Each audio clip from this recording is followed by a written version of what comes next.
Social media వచ్చిన తర్వాత world మొత్తం ఓపెన్గా ఉంది. అంతా కలిసి ఒక విలేజే. ఇప్పుడు అమ్మాయిలు మాట్లాడుకుంటారు, అబ్బాయిలు మాట్లాడుకుంటారు, వాళ్ళ బాధలను ఎక్స్చేంజ్ చేసుకుంటారు, వాళ్ళ ప్లెజర్స్ని ఎక్స్చేంజ్ చేసుకుంటారు. అసలు మీరు ఒకసారి ఆలోచిస్తే క్రైమ్ రేట్ ఎంత పెరుగుతోంది.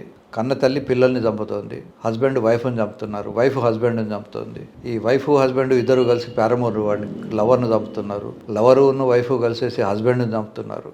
ఇన్ని రకాలైనటువంటి క్రైమ్స్కు కారణం శృంగారంలో ఉన్నటువంటి ఇబ్బందులే. ఈ శృంగార సమస్యల్ని మొదట్లోనే పెళ్లికి ముందే మన దేశంలో లేవు, కానీ వేరే దేశాల్లో ఇంటిమేసీ అకాడమీస్ అని ఉన్నాయి. సో పెళ్లికి ముందే వాళ్ళు ఆ అకాడమీలో జాయిన్ అయిపోయి ఎలా బిహేవ్ చేయాలి, అమ్మాయిని ఎలా ఇంప్రెస్ చేయాలి, అబ్బాయిని ఎలా ఇంప్రెస్ చేయాలి, పెళ్ళైన తర్వాత అమ్మాయి తరఫున బంధువులు వచ్చినప్పుడు అబ్బాయి ఎలా బిహేవ్ చేయాలి, అబ్బాయి తరఫున బంధువులు వచ్చినప్పుడు అమ్మాయి ఎలా చేయాలి, ఇవన్నీ కూడా డిస్కస్ చేసుకొని ఓపెన్గా పేపర్ మీద రాసి పెట్టుకొని ఇద్దరు ఒక అగ్రిమెంట్ లాంటిది చేసి పెట్టుకొని మధ్య ఎవ్రీ సండే ఒకసారి ఆ అగ్రిమెంట్ చదువుకోవాలి.